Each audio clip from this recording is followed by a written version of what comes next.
আলোচ্য বিষয় হচ্ছে সূরা হজের 3টি আয়াতে কারিমার আলোকে আল্লাহ রাব্বুল আলামিন তার এক বিশেষ শ্রেণীর বান্দার পরিচয় উপস্থাপন করেছেন।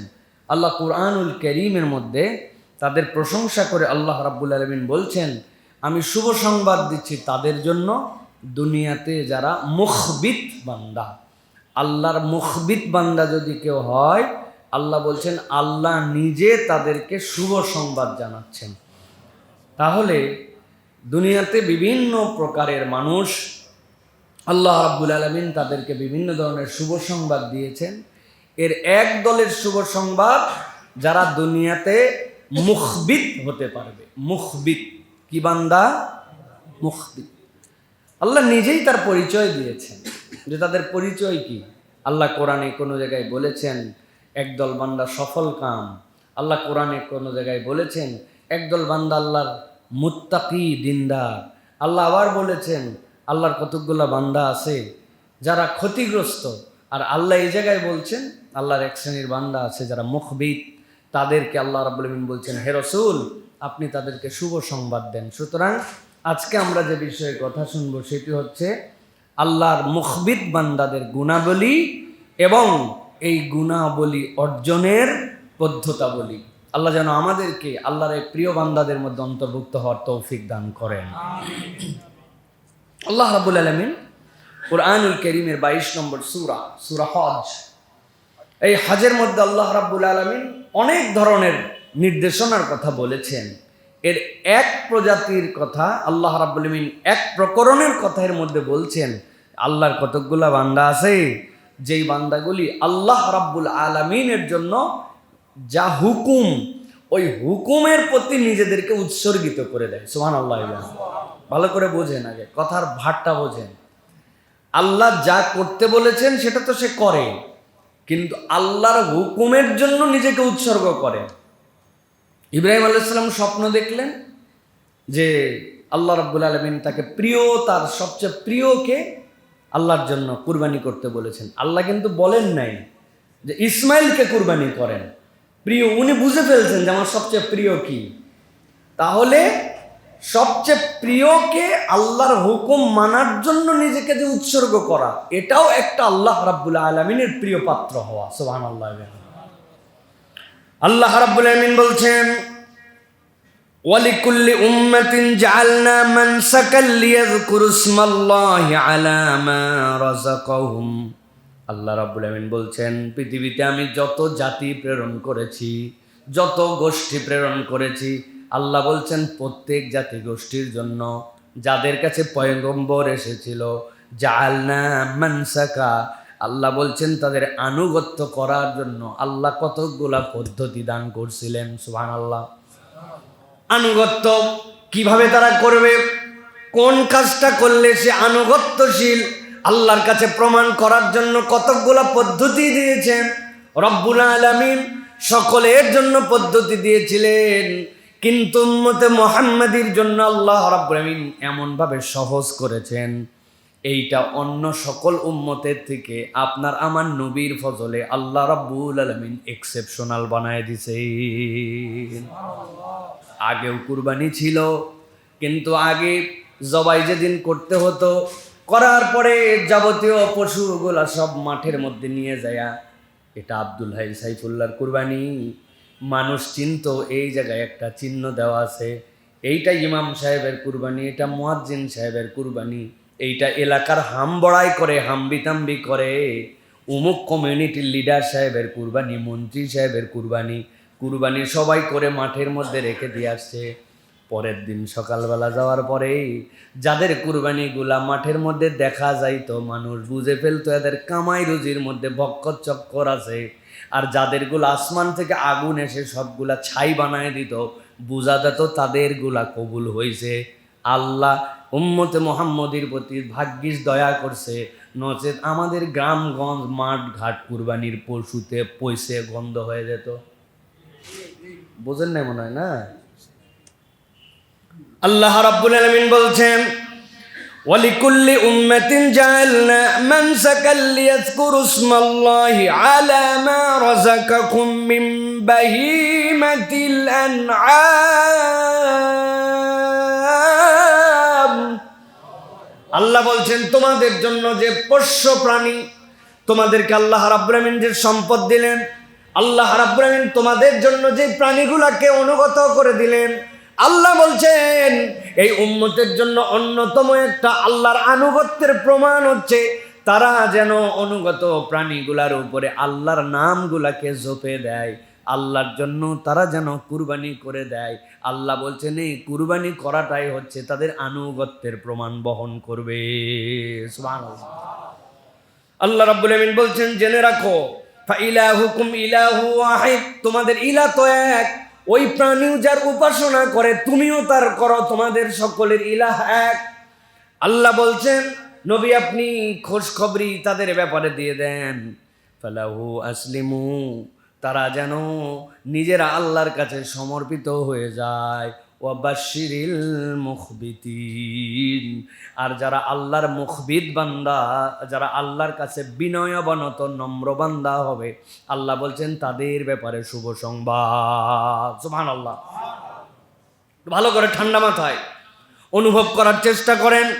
আল্লাহ এই জায়গায় মানসাকার কথা বললেন, আল্লাহ এই জায়গায় বাহিমাতুল আনামের কথা বললেন, পশুদের কথা আল্লাহ বললেন, আল্লাহ এই জায়গায় ইমানদারদেরকে আত্মসমর্পণের কথা বললেন, আবার আল্লাহ রাব্বুল আমিন এই জায়গাতে মুখবিদদের ব্যাপারে শুভ সংবাদের কথা বললেন। যারা আমাদের সালাফ ছিলেন এইগুলা বিষয় নিয়ে যারা ভেবেছেন তারা বলছেন দুনিয়ার যত প্রাণী আছে মানুষ ছাড়া আর জিন ছাড়া সব প্রাণীগুলা অটোমেটিক আল্লাহর কাছে মুসলমান। সুবহানাল্লাহ।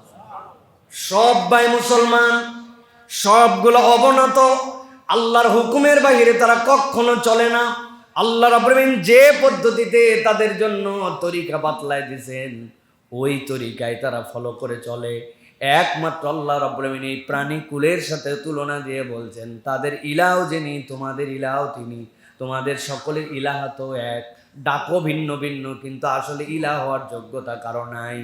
আল্লাহ এরপরে বলছেন তোমরা নিজেদেরকে সমর্পণ করে দাও, ওই প্রাণীগুলা যেরকম আল্লাহর কাছে সমর্পিত, আল্লাহ বলছেন তোমরা যারা আল্লাহর কাছে সমর্পিত হবে আল্লাহ তাদের ব্যাপারে বলছেন মুখবিদদের জন্য শুভ সংবাদ। সুবহানাল্লাহ। মুফাসসিররা ব্যাখ্যা করছেন আরবিতে খাবাত শব্দের অর্থ হচ্ছে নিম্নভূমি, একটা মাঠ, ওই মাঠের একটা উঁচু জমি আছে যেগুলা আমরা বাংলাদেশি ভাষায় বলি ভিটা, আছে না? ভিটার জমি, যেই জায়গাতে সেচ দিয়ে দিয়ে পানি তোলা লাগে, বৃষ্টি যদি এসেও যায় তাহলে সেইগুলো নেমে যায়, ওইখানে পানি আটকায় না রাখলে থাকে না। আর এক ভূমি আছে সব পানি এসে এসে নিচে জড়ো হয়, ওইটা হচ্ছে নিম্নভূমি। আরবিতে খাবাত শব্দের অর্থ হচ্ছে নিম্নভূমি। খাবিদ বলা হয় এমন মানুষকে যেই মানুষটা নিজেকে কখনো যে অবস্থানে যাক না কেন মানুষ হিসাবে নিজেকে অহংকারী ভেবে উচ্চ ভাবে না, বরং নিজেকে আল্লাহর কাছে সবসময় হেয় ভেবে রাখে, নিজেকে আল্লাহর কাছে ক্ষুদ্র হিসেবে উপস্থাপন করে। হযরতে কাতাদা এবং ইমাম মুজাহিদ বলছেন আল্লাহ রাব্বুল আমিন এখানে মুখবিদ দ্বারা বুঝিয়েছেন আল্লাহর এক শ্রেণীর বান্দা আছে যেই বান্দাগুলার আমল আখলাক অত বেশি হয়তো নয় কিন্তু আল্লাহর কাছে তারা বিনয়ী বান্দা। সুবহানাল্লাহ। হযরত আমর ইবনুল আস বলছেন আল্লাহ রাব্বুল আমিন মুখবিদ বান্দা তাদেরকে বলেছেন কেউ যদি অন্যায় করেও তার প্রতি জুলুম করে ওই ব্যক্তি সঠিক বিচার প্রত্যাশা করে কিন্তু এই অন্যায়ের রিপ্লাই সে কখনো অন্যায়ভাবে কারো প্রতি জুলুম বা প্রতিশোধ দেয় না। আল্লাহ বলছেন যেই ব্যক্তি অন্যায় করে কারো প্রতি প্রতিশোধ নেয় না, নিজেকে বিনয়ী রাখে, হে নবী আপনি জানায় দেন এই মুখবিদ বান্দাদের ব্যাপারে আমার পক্ষ থেকে শুভ সংবাদ। সুবহানাল্লাহ। হযরত সুফিয়ান সাউরি বলছেন ওই মানুষগুলো আল্লাহর কাছে মুখবিদ। কারা তারা? তিনি বলছেন যারা মুখে সুখে দুঃখে, যারা মুখের মধ্যে সুখে দুঃখে অভাব অনটনে সব সময় আল্লাহর প্রতি কৃতজ্ঞতা প্রকাশ করে, তার যত অভাবই আসুক না কেন সে চিন্তা করে আমার যে আমল আখলাক, আমার যে অবস্থান, আল্লাহ এর থেকেও বেশি আমাকে কষ্টে রাখতে পারতেন, এর থেকেও বেশি আমাকে অভাব রাখতে পারতেন।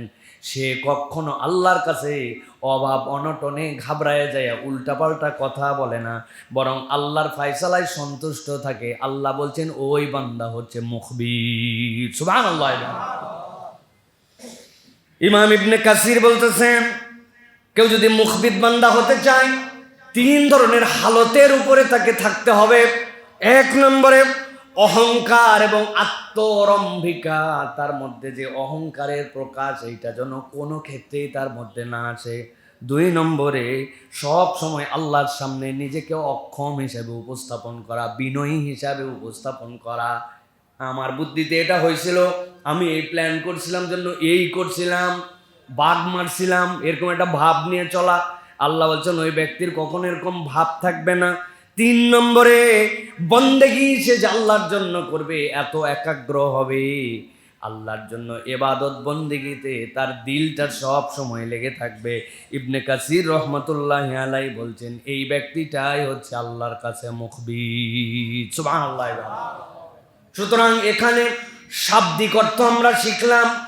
এবার চলেন আল্লাহ রাব্বুল আমিন তার মুখবির বান্দাদের পরিচয় তুলে ধরতেছেন। আল্লাহ বলছেন নবী বলে দেন, আমি তোমাদের ব্যাপারে শুভ সংবাদ দিতে বললাম, কিন্তু এই বান্দাদের ক্রাইটেরিয়া কি হবে, গুণাগুণ কি হবে? আল্লাহ বলছেন তাদের মধ্যে অনেক যোগ্যতা থাকবে, কিন্তু সর্বনিম্ন 4টা গুণ যার মধ্যে থাকবে সে আল্লাহর কাছে মুখবির হিসাবে বিবেচিত হবে। সুবহানাল্লাহ। তাহলে এবার আওয়াজ করে বলেন তো, মুখবিরদের সর্বনিম্ন গুণাগুণ কয়টা? সবাই বলেন নাই মনে হয়, কয়টা? দেশের 50%-এর উপর মসজিদে আজকে কারেন্ট নাই, আর আপনি আমি এসির মধ্যে বসে বসে আজকে কথা শুনতেছি, এই জন্য আল্লাহর কৃতজ্ঞ হওয়া উচিত। তাহলে মুখবিরদের সর্বনিম্ন গুণাগুণ কয়টা? 4টা। এই 4টা গুণাগুণ মুখস্থ করে ফেলতে হবে। 1 নম্বরে আল্লাহ রাব্বুল আমিন বলছেন, আল্লাযীনা ইযা যুকিরাল্লাহু ওয়াজিলাত কুলুবুহুম। আল্লাহ বলছেন এই বান্দাগুলোর 1 নম্বর গুণাগুণ হবে, 1 নম্বর গুণাগুণ হবে যখনই তার সামনে আল্লাহ রাব্বুল আমিনের কোনো জিকির স্মরণ করানো হবে, আল্লাহর কথা তাকে বলা হবে, আল্লাহর হুকুমের কথা তাকে বলা হবে, আল্লাহর হালালের কথা তাকে বলে দেওয়া হবে, আল্লাহ যা নিষেধ করেছেন, আল্লাহ যা অপছন্দ করেন এইটা তাকে জানাই দেওয়া হবে। এটাই আল্লাহর জিকির। আল্লাহ বলছেন তার অন্তরটা কেমন হবে জানো নাকি? ওয়াজিলাত কুলুবুহুম, অন্তরটা ভীত সন্ত্রস্ত হয়ে যাবে, অন্তরের মধ্যে সাথে সাথে তার থই থই লেগে যাবে। সুবহানাল্লাহ। এরকম নয় শুনলেও যা, না শুনলেও তাই, আল্লাহর কথা শুনে তার অন্তরের মধ্যে কোনো প্রভাবই আসে না, বলনেওয়ালা বলে গেল, শুননেওয়ালা শুনে গেল, হায়াত প্রত্যেক দিন চলে যাচ্ছে, ইচ্ছা মতো তার জীবন পার হয়ে যাচ্ছে, এরকম নয়। আল্লাহর কথা শুনলে তার জীবনে, তার মননে, তার মেধাতে, তার আচরণে, তার চেতনে, তার অবচেতনে আল্লাহ বলছেন তার মধ্যে এমন একটা প্রভাব হবে, সেই ব্যক্তিটা ভীত সন্ত্রস্ত হয়ে যাবে, আল্লাহর হুকুমের ব্যাপারে বিনয়ী হয়ে যাবে।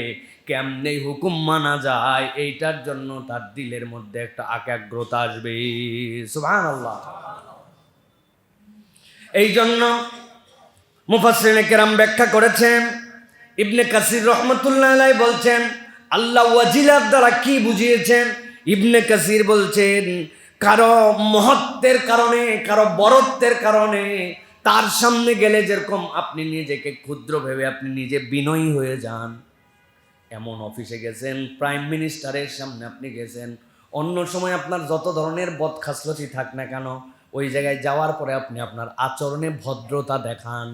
এমন পাওয়ারফুল লোকের সামনে গেছেন, এই লোক আপনাকে শেষ করে দিতে পারে, তার এক আঙ্গুলের তুড়িতে আপনার এলোমেলো হয়ে যেতে পারে জীবন, আপনি তখন তার কাছে বিনয়ী।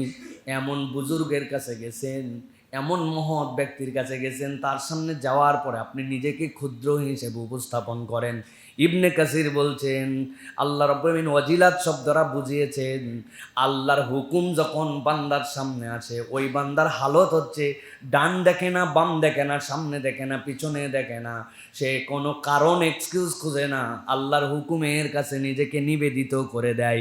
আল্লাহ বলছেন এই বান্দা হচ্ছে আল্লাহর কাছে মুখবিতের অন্তর্ভুক্ত।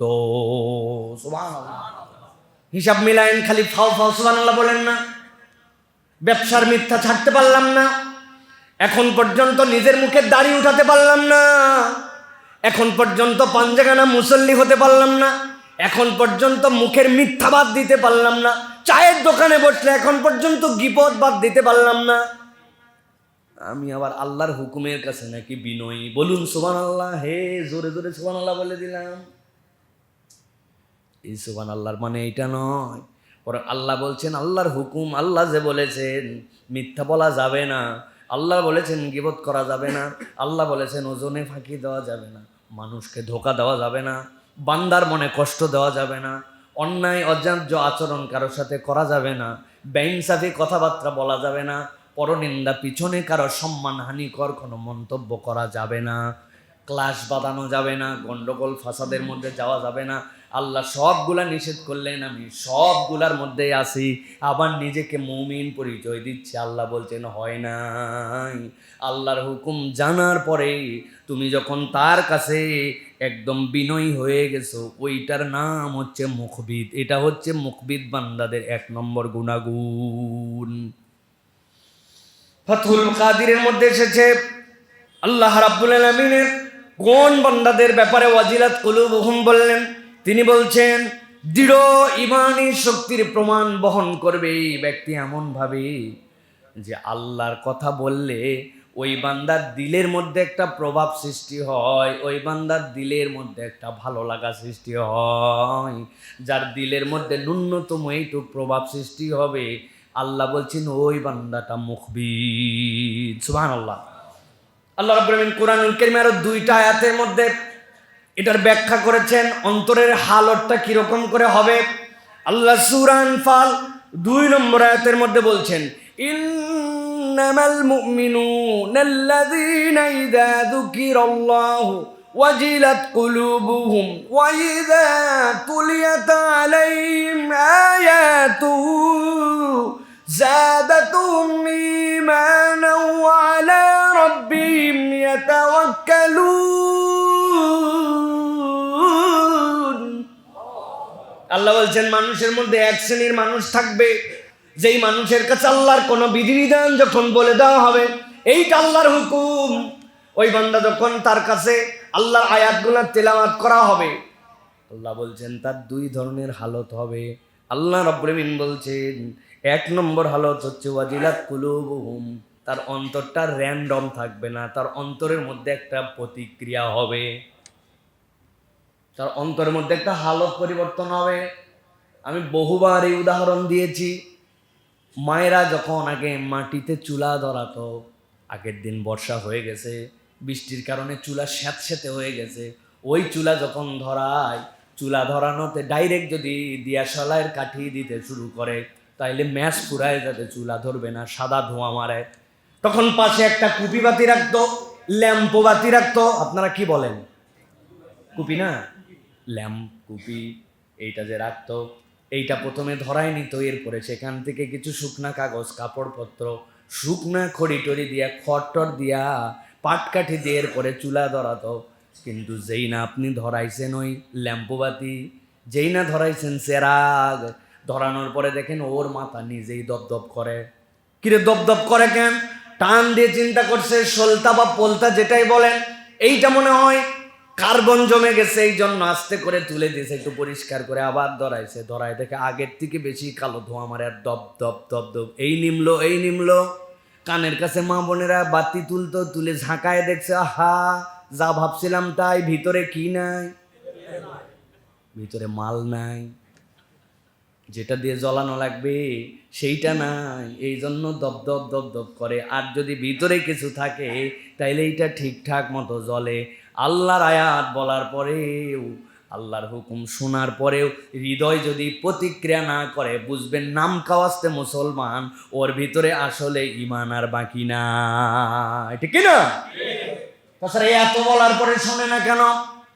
এত ওয়াজ করার পরে পরিবর্তন হয় না কেন?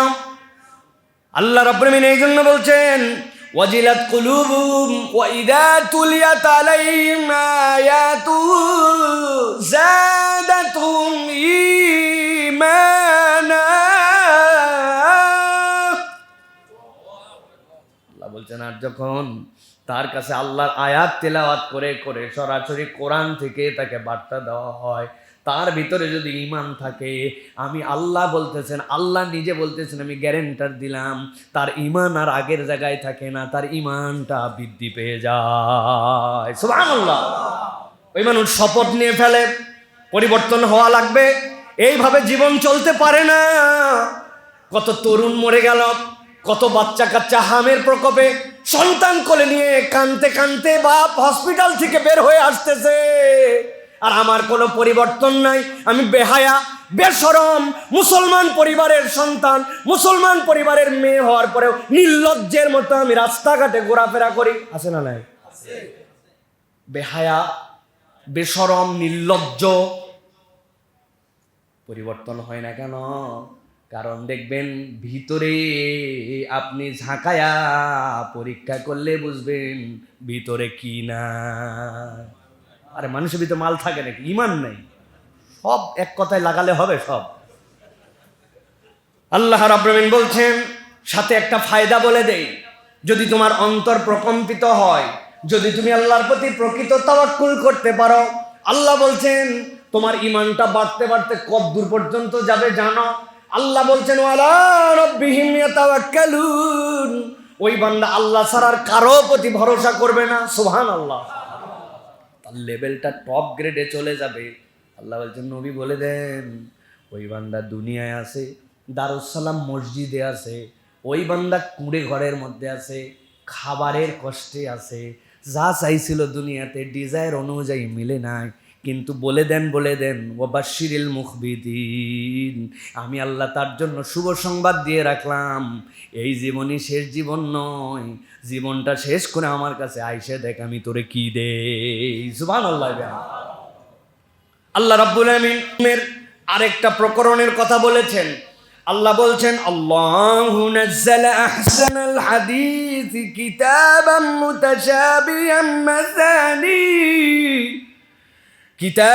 মুতাশাবিহাম মাসানি তাকশাইরু মিনহু জুলুদুল্লাযীনা يخشون ربهم ثم تلين جلودهم وقلوبهم إلى ذكر الله।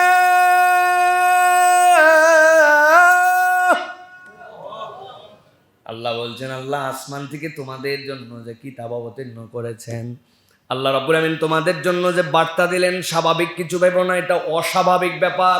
সুবহানাল্লাহ। কোরআনে তার ব্যাপক প্রমাণ আছে। অস্বাভাবিক ব্যাপার। আল্লাহ বলছেন, তোমাদেরকে যে আল্লাহর পক্ষ থেকে তোমাদের জন্য যে কিতাব দেওয়া হলো, সবচেয়ে বড় অস্বাভাবিক ব্যাপার। দুনিয়াতে যা কিছু আছে, ইযা আরাদা শাইআন ইয়াকুলা লাহু কুন ফায়াকুন, আল্লাহ বলছেন হও, সাথে সাথে হইছে। কিন্তু কোরআন কিন্তু কুন ফায়াকুন নয়, কোরআন কিন্তু মাখলুক নয়, কোরআন হচ্ছে আল্লাহর জাতের অংশ, আল্লাহর কালাম। সুবহানাল্লাহ। আপনি আমি মুখ দিয়ে বলি, একবার ভেবে দেখেন, এইটা আল্লাহ যা বলেছেন আপনার আমার মুখ দিয়ে উচ্চারণ হয় সেইটা। সুবহানাল্লাহ ওয়া বিহামদিহি। আল্লাহ ওইটার ব্যাপারে বলেছেন, লাউ আনজালনা হাযাল কুরআন আলা জাবালিন লারাইতাহু খাশিআম মুতাসাদ্দিআম মিন খাশিয়াতিল্লাহ। ওই পাহাড়ের উপরে ওঠো, যেখানে বাংলাদেশের পতাকা তুলে ফেলতে পারলে তুমি মনে করো বিরাট বড় একটা সুনাম। বাংলাদেশের পতাকা অমুক এত এভারেস্টের একদম শৃঙ্গে উঠে গেছে, ওইখানে উঠাতে পারলে সুনাম হয় না? হয় না?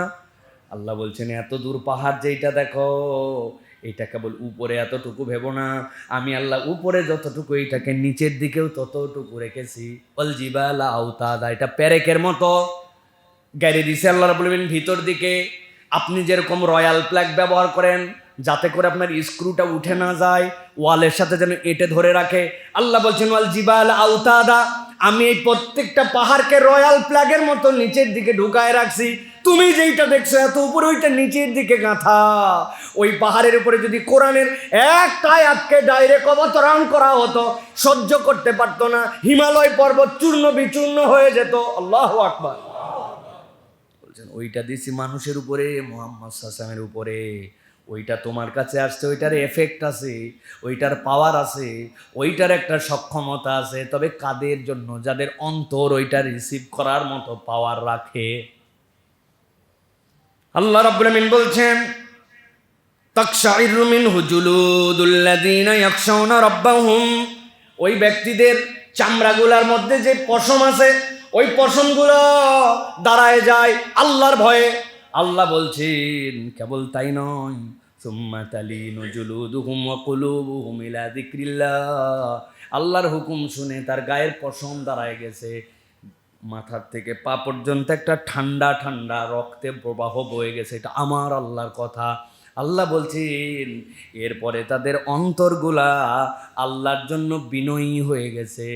এই বিনয় মানে সুবহানাল্লাহ বলা নয়, এই বিনয় মানে আল্লাহ যা বলছেন জীবন থাকতে আমি সেইটা শুনবো, এই শপথ নিয়েছে যারা। আল্লাহ বলছেন ওই কোরআন তাদের জন্য ভিন্নভাবে এফেক্ট করে। সুবহানাল্লাহ। আল্লাহ রাব্বুল আমিন বলছেন যালিকা হুদাল্লাহি ইয়াহদি বিহি মান ইয়াশা, আল্লাহ বলছেন এটাই হচ্ছে আল্লাহর জন্য হেদায়েত। আল্লাহ যাকে ইচ্ছা তাকে এর দ্বারা হেদায়েত দেন। ওয়া মান ইউদ্লিলিল্লাহু ফামা লাহু মিন হাদ, আর যার কপালে হেদায়েত নাই, শোনার পরে শুনে যাবে কিন্তু তার পরিবর্তন হয় না। ঠিক কি না? শোনার পরে শুনে যাবে, জানে ঘাট ডিঙ্গায় সামনে এসে বসা যাবে না, ও তারপরেও 40 বছর বয়স পার হবে, ও তারপরেও সামনে আসবে। এরকম অসভ্য কতকগুলো আছে না? আল্লাহ বিধান এটা জানে না কিন্তু শুনবে না, লজ্জা নাই, নির্লজ্জ। এতগুলা লোক সামনে থাকবে তারপরে ডিঙ্গায় সামনে আসা যায় না, এটা একটা নর্মাল ভদ্রতার জ্ঞান। হাজার ওয়াজ শোনার পরেও এ জীবনে ভদ্র হবে না, এরকম লোক আছে না? নাই? মনে রাখবেন আল্লাহর কথা। যার কপালে হেদায়েত নাই, কোরআনের কথা শোনার পরে যার ভাল লাগে না, ওর জীবনেও পরিবর্তন হবে না, রুচি নষ্ট হয়ে গেছে। আল্লাহ রাব্বুল আমিন এই জন্য বলছেন মুখবিদদের গুণাগুণ হচ্ছে 4টা। কয়টা? আওয়াজ করে বলেন কয়টা? 1 নম্বরে আল্লাহর জন্য দিল নরম হতে হবে, আল্লাহকে ভয় করতে হবে, আল্লাহর জন্য আপনার নিজে বিনয়ী হতে হবে। সমাজে আপনি যেই হন না কেন তাতে কি যায় আসে? আল্লাহর কাছে যেই হওয়ার কোনো দাম নাই। কথা বলেন, যেই হওয়ার দাম আছে? যদি যেই হওয়ার দাম থাকতো তাহলে বেলাল রাদিয়াল্লাহু তাআলা খরমের শব্দ ওই মেরাজের রাত্রে শোনা যেত না।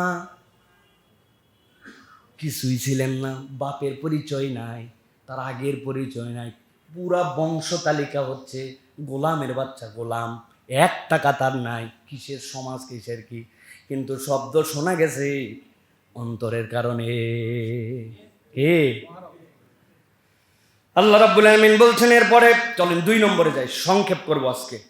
2 নম্বরে আল্লাহ বলছেন মুখবিদ বান্দাদের ব্যাপারে 2 নম্বর গুণাগুণ কি? আস-সাবিরিনা আলা মা আসাবাহুম, আল্লাহ বলতেছেন 2 নম্বর তাদের গুণাগুণ হচ্ছে তাদের প্রতি যখন কোনো বিপদ আপদ আপতিত হয় তারা সব সময় তার উপরে ধৈর্য ধারণ করে। সুবহানাল্লাহ। নর্মাল ধৈর্য ভিন্ন জিনিস, বিপদে পরীক্ষা দেওয়া ভিন্ন জিনিস, কথা কিনা? কিন্তু এইটাও আমরা ঠিকমতো অনেক সময় রিসিভ করতে পারি না। এই বিপদে মানে কি? বিপদের অনেক প্রকরণ আছে। আমি এই কাজটা যদি করি, আল্লাহর জন্য যদি করি, সমাজের লোক কি বলবে, এরকম মেন্টালিটি আছে না নাই? বলেও কিনা এরকম আছে কিনা নাই? আমাদের সাবেক একজন দেশে নাই এখন, উনি যারা সুন্দর করে পর্দা করতো তাদেরকে বলছিল জীবন্ত টেন্ট। টেন্ট মানে তাবু। মহিলার পর্দাকে জীবন্ত টেন্ট বলে টিটকারি করে। এরকম দাড়ি আছে না নাই? এরকম লোক আছে না নাই? মুখে দাড়ি রাখা লোককে হুজুর সাহেব, মৌলভি সাহেব বলে টিটকারি মারে, এরকম লোক আছে না নাই? যাকাত ঠিকঠাক মতো আদায় করে দেয়, হুকুম করে বের করে দেয়, আল্লাহর ঘরে বারবার যায় হজ করার জন্য, উমরা করার জন্য, তার দিলটা আল্লাহর সাথে লাগানো। ওই মানুষগুলাকে অনেক সমাজের লোক আছে তারা পছন্দ করে না। এরকম লোক আল্লাহর হুকুম মানে, দুনিয়ার মানুষ তাকে অসামাজিক বলে, এরকম আছে না? না, বিয়ের দিন আজকে এত টাকা খরচ করে মেকআপ করলি, আজকেও যদি পর্দা করিস তোর একটা আক্কেল আছে? এটা কি আধুনিক সমাজে চলে? এসব কোথাকার সব মূর্খ সুরুক্ষ, আছে না নাই? হ্যাঁ, গতকালকে আমার নিজের জীবনের এক্সপেরিয়েন্স আছে। স্কুলে আমরা একটা স্কুল চালাই, স্কুলে দাড়ি টুপি নিয়ে, জুব্বা টুপি নিয়ে যখন আসে স্কুলে, নাকি কেউ কেউ আন্ডার এস্টিমেট করে, যে বলে যে ভাই এটা কিন্তু মাদ্রাসা না, এটা কিন্তু স্কুল। মানে ওই চিন্তা করছে যে দাড়ি টুপি জুব্বা ইসলাম ফলো করে এরা বোধহয় স্কুলে পড়ানোর সামর্থ্য রাখে না, এদের জন্য হচ্ছে এতিমখানা আর মাদ্রাসা, তাই না ভাই? আবার এই এতিমখানায় যারা থাকে, মাদ্রাসা লিল্লা বোর্ডিং এইগুলো নিয়ে যারা চলে, তাদেরকে অনেকে উপহাস করে যে জাকাত খায় ফেতরা খায়, বলে না? আহা, এটা আমরাও বলি, জাকাত খাওয়া ফেতরা খাওয়া, এইটার যতটুকু অংশ আল্লাহ রাব্বুল আলামিন সিলেক্ট করে দিয়েছেন, এটা খাওয়া কোনো গুনার অংশ নয়। ইন্নামাস সাদাকাতু লিল ফুকারা ওয়াল মাসাকিন, আল্লাহ তার হককে সিলেক্ট করে দিয়েছেন যে আপনি জাকাতের হকদার হলে আপনি জাকাত খাবেন। এইটা টিটকারির আইটেম নয়, বরং এইটার বিপক্ষে তো যদি এইটা বলা হয়, অনেক বড় লোকের বেটা, অনেক সাধারণ মানুষের ছেলে যারা সরকারি প্রাইমারি স্কুলে পড়ে, সরকারি হাই স্কুলে পড়ে, সরকারি মেডিকেল কলেজ পড়ে, সরকারি ইঞ্জিনিয়ারিং কলেজে পড়ে, ইউনিভার্সিটিতে পড়ে, যেইগুলো সরকার কোটি কোটি টাকা খরচ করে, আপনি বিশ্বাস করেন বা না করেন, একজন ফকির মিসকিন থেকে উপর পর্যন্ত সকলে ট্যাক্সের ভ্যাটের টাকা দিয়ে ওইটা চলে। সুতরাং তোমরা ফকিরের টাকা খাও, মিসকিনের টাকা খাও, ওই যে কষ্ট করে যে বাসের হেল্পারি করে ওই হেল্পারের টাকা খাও তোমরা, ঠিক কি না? কথা মাপ করে বলা লাগবে। বলবে হেল্পারের টাকা কেমনে খায়? হেল্পার যে জামা কিনে ট্যাক্স দেয় না, ওইটার ভ্যাট দেয় না? হ্যাঁ, তাহলে ওর যে লাইসেন্স বানাইছে, লাইসেন্সের জন্য সরকারকে টাকা দেয় না? ওইগুলার টাকা যেটা জড়ো হয়, ওইটা দিয়ে স্বাস্থ্যের বিভিন্ন কাজ ব্যবহার হয়, ওইটা দিয়ে মেডিকেলে পড়ানো হয়, ইঞ্জিনিয়ারিংয়ে পড়ানো হয়। আমরা তো কোনোদিন এটা কটাক্ষ করি নাই, কিন্তু তোমাদের গা জ্বলে কেন?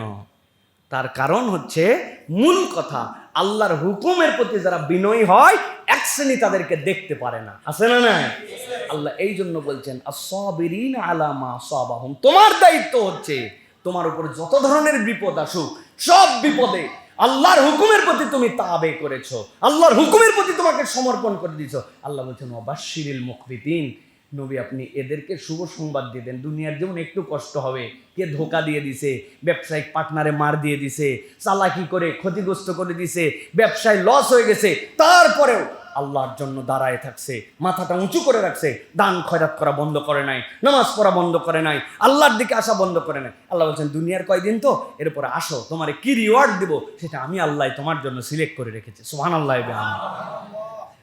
এই জন্য নবীজি সাল্লাল্লাহু আলাইহি সাল্লাম বলছেন আজাবাল্লি আমরিল মুমিন, মুমিনের একটা বিষয় বড়ই আশ্চর্যজনক। নবীজি বলছেন আজাবান, বড়ই আশ্চর্য বিষয় মুমিনের ব্যাপারটা কি? ইন্না আমরাহু কুল্লাহু খাইর, তার যা কাজ আছে সবগুলোর মধ্যেই কল্যাণ আছে। সুবহানাল্লাহ বলবেন না? নবীজি ব্যাখ্যা করতেছেন ওয়ালাইসা যালিকা লিআহাদিন ইল্লা লিমুমিনিন, মুমিন ছাড়া এই ব্যাপারটার কারো মধ্যে নাই। কেমনে?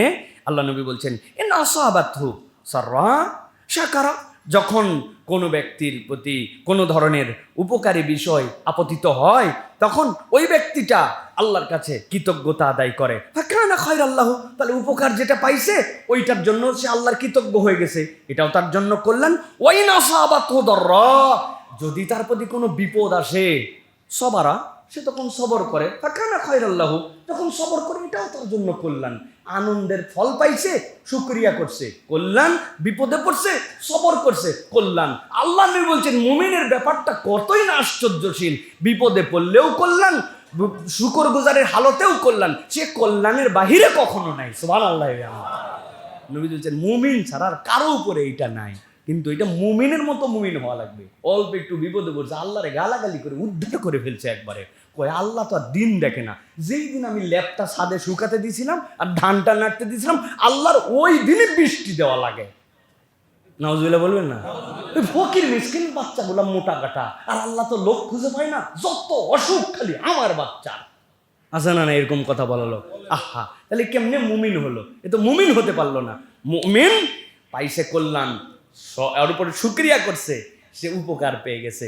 বিপদ আসছে, সবর করছে, ওইটাও তার জন্য কল্যাণ হয়ে গেছে। আল্লাহ রাব্বুল আলামিন আমাদেরকে বুঝার তৌফিক দান করেন। এই জন্য ইউসুফ আলাইহিস সালামের ব্যাপারে বলা হয়েছে যে ইউসুফ আলাইহিস সালাম আল্লাহ রাব্বুল আলামিন তাকে বন্দি করলেন, আমরা দেখলাম তাই না, যে ছলনা হলো, ছলনা করে তিনি বন্দি হয়ে গেলেন। কিন্তু আসলে আমরা যদি চিন্তা করি তাহলে দেখবো আসলে তিনি বন্দি হয়েছেন নাকি আল্লাহ রাব্বুল আলামিন তাকে এমন এক জায়গায় নিছেন, এমন মুক্তির পথ করে দিয়েছেন যে সাধারণ ইউসুফ থেকে আল্লাহ রাব্বুল আলামিন রাষ্ট্রের সবচেয়ে ভ্যালুয়েবল পারসন করে আল্লাহ বের করে দিয়েছেন। সুবহানাল্লাহ। আমি মনে করছিলাম ধরে নিয়ে গেল, আল্লাহ বললেন আমি টেনে নিয়ে আসলাম তোমারে মন্ত্রী বানানোর জন্য। সুবহানাল্লাহ। আল্লাহ কুরআনুল কারীমের মধ্যে বলেছেন এই জন্য, ফাস্তাজাবা লাহু রাব্বুহু ফাসারাফা আনহু কাইদাহুন্না ইন্নাহু হুয়াস সামিউল আলিম। আল্লাহ রাব্বুল আলামিন বলছেন আল্লাহ তো তার উত্তর দিলেন, তারা তার প্রতি কায়দা করছিল, আল্লাহ রাব্বুল আলামিন মুক্তির ব্যবস্থা করছিলেন। ওরা মনে করছে কৌশল, ফালা নিছে, কিনলো একজন, রাত্রেবেলা আবার আসছিল, আসার পরে বলতেছে যে তোমরা এখন এলাকার থেকে যাও নাই, এইরকম একটা গোলাম তোমরা পাইছো, শোনো এই গোলাম আমাদেরই, কিন্তু এই গোলামের একটা খারাপ খাসলত আছে। কি খাসলত? বলে খালি পালায় যায়, খালি পালায় যায়, এই জন্য ভালো করে বাইন্ধে রেখো। কিন্তু আর কত টাকা লাগবে? ওই এত টাকা। 9 আউকিয়া তাদেরকে দিয়েছিল, অথবা 9টা মোহর তাদেরকে দিয়েছিল। ভাই ছিল 10 জন, বড় ভাই বললো না আমি এটা নিব না, ভাই বেচার টাকা আমি নিতে পারবো না। ওরা বললো ভালোই তো হলো, 9টা 10 জনের মধ্যে ভাগ করানে ফেতনা হতো, তুই নিবি না, ভালো হয়েছে আমরা 9 জন ভাগ করে নিলাম, তো বাইন্ধে রাখিস ভালো করে। কিন্তু ওরা কষা বান্দা বানছে, বাইন্দে একজনকে আবার সিলেক্ট করছে, সাথে কইরে পাঠাইছে, বেচে দিল। ওরা বেচলো, নিল, গোলাম বানালো, এরপরে মিশরে আজিজের বাড়িতে গেল, সবই বিপদ।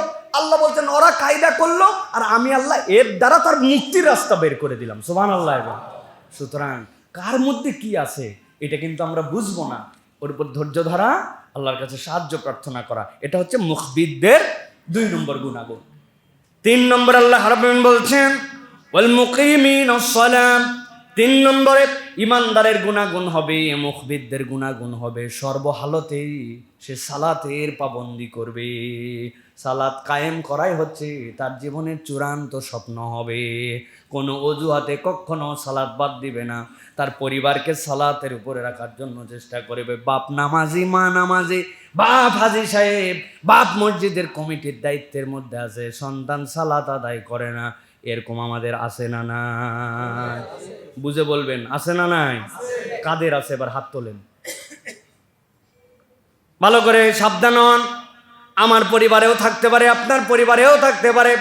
আল্লাহ বলছেন ওয়াল মুকিমিনাস সালাম, তোমরা নিজেদেরকে সালাতের মধ্যে নিয়ে আসো। যার জীবনে সালাত নাই তার জীবনে এক নাই। কি নাই? তার জীবনে এক নাই।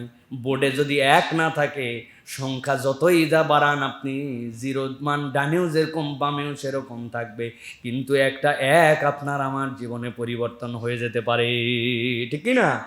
বোর্ডের মধ্যে আপনাকে দিয়েছে 0, 0-র মান 0, আরেকটা 0, 0-র মান 0, আপনি যত 0 লেখেন, এরপরে বলছে একটা 1 লেখো, 1 লেখা মাত্র মান 1 হয়ে গেছে। এবার বলছে বাম পাশে একটা 0 দাও, 1-এর বাম পাশে 0 দিলে কত হয়? 0। 2টা দিয়েছেন, 1-এর বাম পাশে 2টা 0 দিলে 0 হয়। এই গণিত আপনারা শিখে আসছে না? 1-এর বাম পাশে 2টা 0 দিলে আপনার 1 একই থাকে, বাম পাশে 3টা 0 দিয়েছেন 1 একই থাকে। কিন্তু আপনার যখন মনে হয়েছে ডান পাশে একটা 0 লাগায়, মান কত? 2টা দিয়েছেন, মান কত? 3টা দিয়েছেন, মান কত? 5টা 0 দিয়েছেন, মান কত? এখন আপনার যদি 1 না থাকে, বুঝবেন আপনার নামাজ নাই। যার ইমানের পরে সালাত নাই, মূলত তার আমল নামায় 1 নাই। যাই বাদান না কেন, তলাবিহীন ঝুরির মতো সব বাড়ায় যাবে। এই জন্য আল্লাহ রাব্বুল আলামিন বলছেন ওয়াল মুকিমিনাস সালাহ, তোমার দায়িত্ব হচ্ছে তুমি সালাত কায়েম করবে। 4 নম্বরে আল্লাহ বলছেন ওই বান্দাদের, মুখবিদদের অন্যতম একটা গুণ হবে ওয়া মিম্মা রাযাকনাহুম ইউনফিকুন। আল্লাহ বলছেন আল্লাহর দেওয়া রিজিক থেকে ওই বান্দারা খরচ করবে। সুবহানাল্লাহ বলেন। ও মিম্মা রাযাকনাহুম ইউনফিকুন, আল্লাহর দেওয়া রিজিক থেকে সে খরচ করবে। আল্লাহর দেওয়া রিজিক মানে কি? এই দুনিয়াতে রব্বুল আমিন আমাকে সুস্থতার জীবন দিয়েছেন, আমি কথা বলতে পারি, এটা আল্লাহর রিজিক। আল্লাহ রব্বুল আমিন আমাকে দুইটা পা দিয়ে হাঁটাচ্ছেন, এইটা আল্লাহর রিজিক। আপনি আমি কল্পনাও করতে পারবো না রাজ্জাক রব আমাকে কত নিয়ামত দিয়ে ভাষায় রাখছেন। 9 মাস বয়সে দাঁত উঠে গেল, কিন্তু দাঁত ওঠার পরের থেকে আমার দাঁত এক আঙ্গুলে এসে থেমে গেল, আমার আর দাঁত বাড়লো না। আর প্রত্যেক বৃহস্পতিবার শুক্রবারে যদি আমি নখের মাথা না কাটি তাইলে আমার এই নখ আর নিয়ন্ত্রণে থাকে না। যেই আল্লাহ একই পেটে খাদ্য নেওয়ার পরেই আপনার আমার জন্য এই রিজিকের বন্টন এই শরীরের মধ্যেও করে রাখছেন, আল্লাহ বলছেন ওয়ামিম্মা রাযাকনাহুম ইউনফিকুন, তুমি আল্লাহর দেওয়া রিজিক থেকে তুমি দান করো। সুবহানাল্লাহ। আল্লাহ এই জন্য বলছেন ইন্নাল্লাহা ইয়ারযুকু মান ইয়াশাউ বিগাইরি হিসাব, আল্লাহ যাকে চান তাকে অজস্র রিজিক দিতে পারেন। সুবহানাল্লাহ বলেন। আল্লাহ বলছেন সূরা ইমরানের মধ্যে 73-74 নম্বর আয়াতের মধ্যে কুল ইন্নাল ফাদলা বিয়াদিল্লাহি ইউতিহি মান ইয়াশাউ ওয়াল্লাহু ওয়াসিউন আলিম ইয়াখতাসসু বিরহমাতিহি মান ইয়াশাউ ওয়াল্লাহু যুল ফাদলিল আযীম। আল্লাহ বলছেন ভুল বুঝো না, নিজেরা নিজেদেরকে বড় বেশি পারদর্শী ভেবো না। ঠান্ডা মাথায় বোঝেন, আল্লাহ রাব্বুল আমিন বলছেন ভুল বোঝো না, নিজেরা নিজেদেরকে বড় বেশি পারদর্শী ভেবো না। কুল ইন্নাল ফাদলা বিয়াদিল্লাহি ইউতি মান ইয়াশা,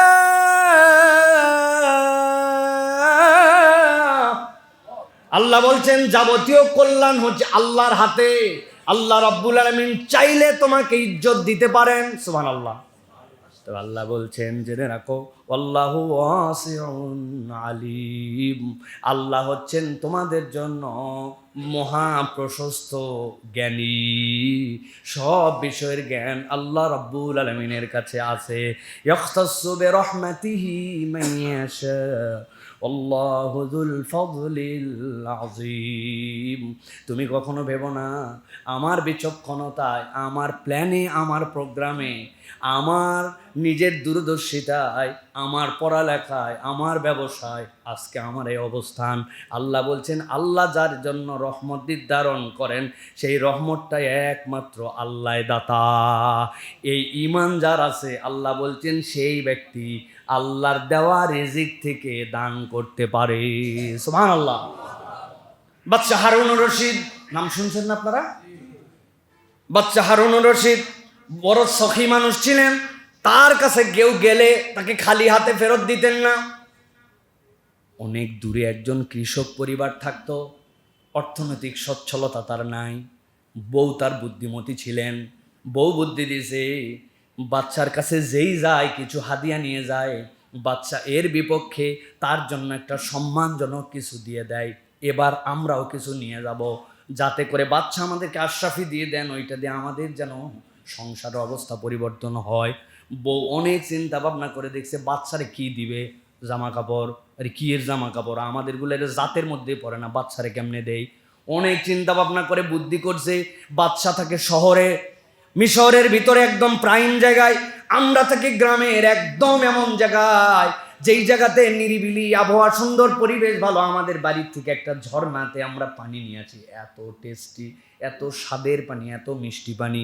আমরা বুদ্ধি করে বাচ্চার জন্য বড় বড় 2টা কলস ভর্তি করে পানি নিয়ে যাব। এত স্বাদের পানি বাচ্চা কোথায় পাবেন? বইয়ের বুদ্ধিতে বেচারি বুদ্ধি করছে, 2 কলসি ভর্তি করে পানি নিছে, মুখ সুন্দর করে আটকায় নিছে, এরপরে হাঁটা দিছে। 7 দিনের পর হেঁটে হেঁটে সেই দূর থেকে আসতেছে, কাঁধের মধ্যে পানিটা অনেক যত্ন করা আছে, মাটির কলসি, কখনো রোদ লাগে, কখনো গরম লাগে, কখনো নামায় রাখে, কখনো ঠান্ডা করে। এরকম করতে করতে 7 দিন পর যখন বাচ্চার কাছে আসছে, ঢুকতে তো পারে না। পরে বাচ্চার লোক জিজ্ঞাসা করছে কোত্থেকে আসছো, অমুক জায়গাতে, কান্দের মধ্যে কি পানি? কই দুনিয়ার লোক বহু কিছু বাচ্চার কাছে নিয়ে আসছে, জিন্দেগিতে পানি আনতে দেখি নাই। বাচ্চারে খবর দিছে, বহু দূর থেকে দুইজন দেখা করতে আসছে, আপনার জন্য পানি হাদিয়া নিয়ে আসছে। ইরে সাংঘাতিক ব্যাপার, মানুষ জমজম নিয়ে আসে শুনি, কিন্তু এরা কোন পানি নিয়ে আসছে? বাচ্চা ডাক দিছে, ভিতরে নিয়ে আসো। কোথার থেকে আসছে? বলে আমরা আপনার রাজ্যের লোক, এমুক জায়গার কৃষক, আমাদের এলাকায় একটা ঝর্ণা, আপনার জন্য কি তোহফা নিয়ে আসবো, আমরা 2 কলসি আপনার জন্য পানি নিয়ে আসি। বাচ্চা অনেক খুশি হয়ে গেছে, খুশি হয়ে বলছে কলসি রাখো। আর তার সাথে যারা লোক ছিল তাদেরকে ডাক দিয়ে বলছে, শোনো, এদেরকে এই 2 কলসি সমপরিমাণ আশরাফি দিয়ে দিবা। ওরা চিন্তা করছে, দেখ কি আইটেম আনছি, 2 কলসি আমাদেরকে এর বিনিময়ে আশরাফি দিতে হয়েছে। তবে বাদশা যাওয়ার সময় তার যে লোককে আশরাফি দেওয়ার দায়িত্ব দিয়েছেন তাকে একটু একটা কথা বলে দিয়েছেন যে এই 2 জন লোককে দজলা ফরাত পর্যন্ত একটু আগায় দিয়ে তারপরে তোমরা আসবা। ওদের আশরাফি 2টা নিয়ে যেতে পারে না, এত পরিমাণ গিফট, কিন্তু বলছে আপনারা কই যান? বলে বাদশা বলছে আপনাকে ফোরাত আর দজলা পর্যন্ত নিয়ে তারপরে একটু আগায় বাড়ির পথ দেখাই দেওয়ার জন্য নিয়ে গেছে। ওই জায়গায় যাওয়ার পরে বলতেছে এখন এখান থেকে ডানের দিকে আপনার বাড়ির রাস্তা। আশরাফি 2 জনই নামায় রেখে স্বামী স্ত্রী মাথায় হাত দিয়ে বসে পড়ছে, ওরে সুবহানাল্লাহ, কার জন্য পানি আনছিলাম, তার বাড়ির পাশে এরকম দজলা ফরাত নদী, তো এই লোকের কাছে পানি দিলাম, এরই যত পানি। অবাক হয়েছে সে, ওদের কাছে জিজ্ঞাসা করছে যে লোক আশরাফি দিছিল, ভাই আমরা না হয় আনলাম, কিন্তু বাদশা তো জানে এতগুলো আশরাফি দিল কেন? বলছে ভাই, বাদশা তোমাকে পানি আনার জন্য আশরাফি দেয় নাই, তুমি যে পানি 7 দিন বহন করে আনছো, খোলার পরে দেখা গেছে ভিতরে লোনা ধরে গেছে, ভিতরের পানির কালার চেঞ্জ হয়ে গেছে, খাওয়ার উপযুক্ত নাই, তাও দিল। বলছে বোঝানোর জন্য এই পর্যন্ত নিয়ে এসে তোমাকে রাস্তা দেখাই দিতে বলছি। বাদশার কাছে পর্যাপ্ত পানি আছে, পানির বিনিময়ে তোমাকে আশরাফি দেয় নাই, এটা তার অনুগ্রহ। সালাফরা বলতেছেন তুমি যদি মনে করো আল্লাহ তোমারে খাওয়ায় পড়ায়, আল্লাহ রাব্বুল আমিন তোমারে রিজিক দেয়, আল্লাহ রাব্বুল আমিন বোধহয় আমি ইবাদত বন্দেগী করি, আল্লাহর জন্য করি, এই জন্য বোধহয় আল্লাহ দেয়, না না না, আল্লাহ বলছেন এটা রবের মহান দয়া, আল্লাহর দয়া ছাড়া বান্দার কোনো উপায় নাই। আমার কথা নয়, আল্লাহর কথা। কুল ইন্নাল ফাদলা বিয়াদিল্লাহ ইউতি মান ইয়াশা ওয়াল্লাহু ওয়াসিউন আলিম ইয়াখতাসু বিরহমাতিহি মান ইয়াশা ওয়াল্লাহু যুল ফাদলিল আযীম।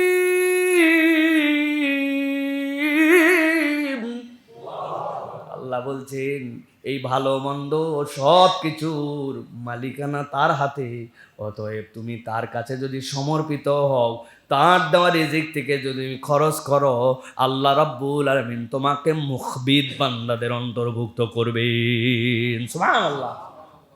তাহলে মুখবিতদের কয়টা গুণ ভুলে গেছেন যে কয়টা?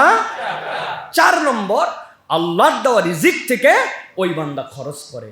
আমাদের হাত ছোট হয়ে গেছে, আমাদের হাত ছোট হয়ে গেছে, সম্পদ আমারটা আমি ভাবছি। একটা মানুষ ধানের বীজ লাগায়, ওই বীজ লাগানোর সময় সে 90% ভুল বীজ ছিটায়, 90% ভুল। সে মনে করছে যে কোনো দিক দিয়ে বোধহয় কুশি গজায়, যে কোনো দিক দিয়ে বোধহয় শিকড় গজায়। না না না, কুশি গজানোর দিক আলাদা, শিকড়ের দিক আলাদা। অথচ ছিটানোর সময় 90% শীত কাত উপর, একটার উপর আরেকটা, কোনোটা মাটি দেখে নাই। ওভারনাইট সবগুলি কুশি উপর দিকে উঠে গেছে, সবগুলি শিকড় নিচের দিকে চলে গেছে। তা আমি আমার ধানের বীজ নেওয়ার সময় তো আমি ওই জায়গাতে বুঝেছি যে আমার এখানে কোনো ক্রেডিট নাই। হ্যাঁ, এই কয়েকদিন আগে খাগড়াছড়ি গেছি, যাওয়ার পরে এক জায়গার থেকে গাড়ি আর নিয়ে যাওয়া যায় না, গাড়ি রেখে দিয়ে 2 দিন পর আসছি। আসার পরে গাড়ি নিয়ে যখন আসবো দেখি চাকার নিচের ওই জায়গাগুলা সাদা হয়ে গেছে। কি রে? পরে খেয়াল করে দেখলাম দূর করতেছে, একদম একক সম্পদ বানায় ফেলবো, আর কারো কোনো ভাগ নাই।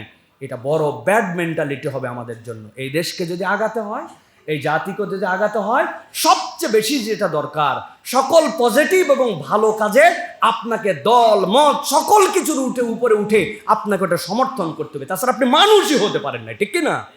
আপনি ভালো কাজকে সমর্থন করতে পারবেন না, মন্দ কাজকে আপনি কেবলমাত্র অমুক তমুক ব্যানারের মধ্যে থাকার কারণে আপনি সেইটাকে আমলে নেবেন না। এটা কোনো মানবীয় চরিত্র হবে না। এগুলো আমার কথা নয়, আমি আপনাদের কাছে কোরআন হাদিসের দালিলিকভাবে কথা বলেছি, প্রত্যেকটা আয়াতের রেফারেন্স দিয়েছি। আবার যে পড়ে দেখবেন 22 নম্বর সূরা, সূরা হজ 35, 36, 37 থেকে 3টা আয়াতের কথা বলেছি, আর এই রেফারেন্সে আরো 11টা আয়াতে কারিমা আপনাদের কাছে বলেছি। আল্লাহ রাব্বুল আমিন বলছেন, আমি তোমাদেরকে দিতে চাই, কিন্তু তুমি নেওয়ার জন্য রেডি নাই। কথা ঠিক কিনা? আমার মাহফিল ছিল একবার ঝিনাইদহে, যাচ্ছি এই যে আপনার এই রাস্তা দিয়ে, যাওয়ার পরে উঠছি ফেরিতে, পার হব আমি পাটুরিয়া দৌলুদিয়া ঘাট, আসরের ওয়াক্ত যায়, নামাজ পড়া লাগবে, গাড়ির থেকে নেমে লাফ দিয়ে ফেরির 4তলায় উঠে চলে গেছি তড়িঘড়ি করে। যাইয়া অজু ছিল, কেবলাটা দেখছি, মোবাইল বাইর করে দেখে সালাতে দাঁড়ায় গেছি। 2 রাকাত নামাজ শেষ, ডান পাশে এক মুরব্বী বসে আমার দিক তাকায় আছে। চিন্তা করলাম, আল্লাহ এমনি করে তাকায় আছে কেন? অনেকক্ষণ অ্যাভয়েড করার চেষ্টা করেও করা যায় না, আবার খালি চোখে চোখ হয়ে যায়। তো চিন্তা করলাম যে আল্লাহ কি দোষ করলাম? আবার হুজুরদের তো দোষের কোনো শেষ নাই, জানেন তো না? জোরে হাঁটলেই বলবে খাইতে যাচ্ছে, আসলে হাঁটলেই বলবে বেশি খাইছে। আরে দোষের কোনো শেষ নাই। এখন উনি চাচা তাকায় বলছে, আসসালামু আলাইকুম চাচা, কি সমস্যা? বলছে বিরাট। বাবা, বিরাট মানে? বলছে তোমার আগে আমি এই জায়গায় নামাজে দাঁড়াইছি, দাঁড়ায় একজনকে জিজ্ঞাসা করলাম কেবলা কোন দিক? এদিক। আল্লাহ, এদিক কেবলা? সন্দেহ হলো, আরেকজনের জিজ্ঞাসা করলাম কেবলা কোন দিক? বলে এদিক। 5 সেকেন্ডের মধ্যে কেবলা এদিক থেকে এদিক যায় কেমনে? পরে যেই বেটা সারেং, ওই বেটার সামনে ছিল, ওই সারেং যে ছিল, ওই সারেংয়ের গ্লাসের মধ্যে আস্তে করে ঠোকা দিছি। ঠোকা দিয়ে বললাম কোন দিক কেবলা, একটু দেখাই দেন তো। যেই আমি বলছি, সারেং বুঝছে নামাজ পড়বো, বলছে এই দিক। একটু আগে এদিকের কেবলা এদিকের কেবলা মধ্যে হয়ে গেল। আমি তারপরে ওইদিকে সালাত আদায় করলাম, কিন্তু তোমাকে দেখলাম আসার পরে কোনো কথা নাই, বার্তা নাই, আসলে দাঁড়ালে নামাজ পড়ে ফেললে, তুমি কি জাহাজের লোক? বললাম ভাই রে ভাই, আমি জাহাজের লোক তো মুসাফির মানুষ, তাহলে তুমি কেবলা কেমনে ঠিক করলে? বললাম চাচা এই ঘটনা, মোবাইলের মধ্যে একটা কম্পাস আছে চাচা, কম্পাসের চম্বুকের ধর্ম উত্তর দক্ষিণ, এর বিপরীত পূর্ব পশ্চিম। আমরা খানায় কাবার থেকে পূর্ব দিকে, এই জন্য আমাদের কেবলা পশ্চিম দিকে। এই তো সহজ সমাধান। এই কম্পাস থাকলে দুনিয়ার যে কোনো জায়গায় আপনি বাংলাদেশের থেকে কেবলা বের করতে পারবেন। বলছে বাবা আমিও সফর করি, একটু বের করে দেওয়া যাবে এই সিস্টেম? আমি চিন্তা করলাম সোয়াব কামানোর এটাই শেষ সুযোগ, ওরে আমি দেখাই দেবো, ও খালি বের করবে আর সুন্দর করে গাইডেন্স নিয়ে সে সালাত আদায় করবে। চাচাকে বললাম চাচা আমার ইন্টারনেট আছে, হটস্পট আছে, সব আছে, মোবাইল দেন, 2 মিনিট ক্লিয়ার করে বুঝাই দিচ্ছি। চাচা খুশিতে বাঘ বাকুম পায়রা, আমরা 2 ভাইরা। উনি পকেটের মোবাইল বাইর করে আমার হাতে দিছে। এতক্ষণ উনি অবাক, এখন মোবাইল নিয়ে আমি অবাক, হাতে নিয়ে দেখি নোকিয়া 3220। বুঝে থাকলে বলেন, এই যে হাসিটা দিলেন আপনারা নোকিয়া 3220 শুনে, বাটন মোবাইল শুনে, কেন? আপনি জানেন যে এর ভিতরে এই অ্যাপস ইনস্টল করা যায় না, প্লে স্টোর নাই, এই জায়গায় অ্যাপেল স্টোর নাই। আপনি অ্যাপসটা ডাউনলোড দিবেন কেমন করে? আপনার যোগ্যতাই নাই ওর ভিতরে আপনার তোলা, দেখা তো অনেক পরে, কথা ঠিক কিনা? এখন আপনি বিরাট খুশি, আমি আল্লাহর নাজাতপ্রাপ্ত বান্দাদের অন্তর্ভুক্ত হব, আমি মুমিনদের অন্তর্ভুক্ত হব, আমি কোরআন হাদিসের এই গুণাগুণ নিয়ে দেশ গঠনে আগাবো। আপনি নিজে হয়ে আছেন বাটন মোবাইল, আপনার নিজের ভিতরে ওই অ্যাপস ইনস্টল করার মন নাই, মানসিকতা নাই, সত্য গ্রহণ করার মতো আপনার ভিতরে কোনো মেন্টালিটি নাই। সুতরাং আপনি আসলে মানুষ নয়, 2 পাওয়া জন্তু হিসাবে ঘুরে বেড়া করতেছেন, ঠিক কিনা? এই জন্য প্রিয় ভাইয়েরা, কোনো কল্যাণকর কাজে, কোনো ভালো কাজে, কোনো ক্রাইসিস পিরিয়ডে, কোনো সময় আমরা সামগ্রিক বিরোধিতা, এটা কোনো ইমানের পরিচয় হবে না, বরং সকলে কাঁধে কাঁধ চাপায়া কিভাবে বিপদ থেকে বের হতে হবে এই মেন্টালিটি যার মধ্যে আছে সেটাই মানুষ। এই জন্য আমাদেরকে আল্লাহ রাব্বুল আলামিনের বান্দা হতে হবে। আমাদের দেশের যে পরিবেশ চলতেছে, পুরো বৈশ্বিক পরিবেশের কারণে আপনি বুঝতেছেন যে দেশ ক্রাইসিসের দিকে যাচ্ছে, নানান ধরনের বিপদ আপদ আমাদের দিকে তাকায় আছে। একদল আমরা কখনো সামনের দিকে এগিয়ে যাই, বাহির রাষ্ট্র থেকে বিভিন্ন জায়গা থেকে তারা কৌশলে আমাদেরকে এগোতে দিবে না। এই সময় আমাদের জাতির জন্য সবচেয়ে বড় কি দরকার? একতা দরকার। সবচেয়ে বেশি কি দরকার? যে আমরা সকলে মিলে এই জাতিকে আগায় নেব, সেই মেন্টালিটি দরকার। ওই সময় শেষরা আইটেম অমুক তমুক নিয়ে আপনি তামসা করবেন, বিভিন্ন ধরনের উস্কায় দিবেন, এইগুলা কোনো ভালো কাজ নয়। আল্লাহ আমাদেরকে বোঝার তৌফিক দান করুন, আল্লাহ আমাদের এই দেশকে হেফাজত করেন। প্রিয় ভাইরা, কথা বললে অনেক কষ্টের কথা, আপনারা গ্রামে ফোন করে শোনেন, সারা দেশের বিভিন্ন পরিপ্রেক্ষিতগুলো বিবেচনা করেন।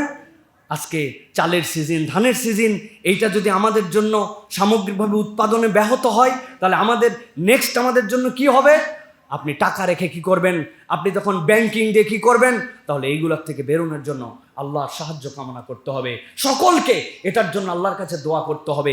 কারো কাছে কোনো গুড আইডিয়া থাকলে সেটা কেউ যদি বলে, সেই গুড আইডিয়াগুলো আমাদের নিতে হবে। এটাও কোরআন আমাদেরকে শিখিয়েছে। 7 বছরের দুর্ভিক্ষকে 7 বছরের প্রস্তুতিতে ইউসুফ আলাইহিস সালাম মোকাবেলা করে দেখাই দিয়ে গিয়েছিলেন দুনিয়ার কোনো কষ্ট 7 বছরের বেশি স্থায়ী হবে না। অতএব আমাদেরকে এরকমভাবে প্রস্তুতি নিতে হবে। আল্লাহ যেন আমাদেরকে বোঝার তৌফিক দান করেন। আল্লাহ যেন আমাদেরকে, আমাদের দেশকে যেন হেফাজত করেন। সকলে একটু কায় মনোবাক্যে আল্লাহর কাছে দোয়া করবেন যে আল্লাহ, এমন কোনো ক্রাইসিস আপনি আমাদেরকে দিয়েন না যেটা আমরা সামলাতে পারবো না। আমরা বড় বেশি পিছিয়ে পড়া জাতি, আমরা বড় বেশি, আমাদের কোনো ওইরকম মাটির নিচের ওয়েলথ থাকলেও সেগুলো আবিষ্কার করার বা সেগুলো এখন অনুসন্ধান হওয়ার মতো আমরা সেই জায়গায় যাই নাই। আল্লাহ, আপনি দয়া করে আমাদের বিপদ আপদগুলোকে উদ্ধার করেন, বলেন আল্লাহুম্মা আমিন। আপনি জানেন দেশে পক্সের প্রভাব চলতেছে, বিভিন্ন ধরনের হামের প্রভাব চলতেছে। যার হারাইছে সে কেবল জানে। আমার 2টা মুসল্লি তার 2 সন্তানকে দাফন করে দিয়ে আসছেন। মসজিদে ঢোকার আগে আমার কাছে জড়ায় ধরে কাঁদতেছেন। আমি তাকে কি বলে সামাল দিব? আমার বাচ্চার জ্বর হলে আমি সহ্য করতে পারি না, হ্যাঁ? আর সে 2টা বাচ্চাকে দাফন করে দিয়ে এখানে আসছে, তাহলে তার কত বড় ব্যথা। এরকম কত ভাই বোন ব্যথায় কাতরাচ্ছে। তার জন্য আমার কি করণীয়? আমি তার জন্য ন্যূনতম দোয়া করব, তার জন্য আল্লাহ রাব্বুল আমিনের কাছে সাহায্য প্রার্থনা করব, একদিন কিছু দান সাদাকা করব, আল্লাহ তুমি আমাকে এখান থেকে উদ্ধার করে দাও। সুতরাং এই অ্যাক্টিভিটিগুলা আমাদের নিতে হবে এবং আল্লাহর কাছে আমাদেরকে বিনয় অবনত হতে হবে। আল্লাহ যেন তৌফিক দান করেন। হাযা মা ইনদি ওয়াল ইলমু ইনদাল্লাহ। জাযাকুমুল্লাহু খাইর।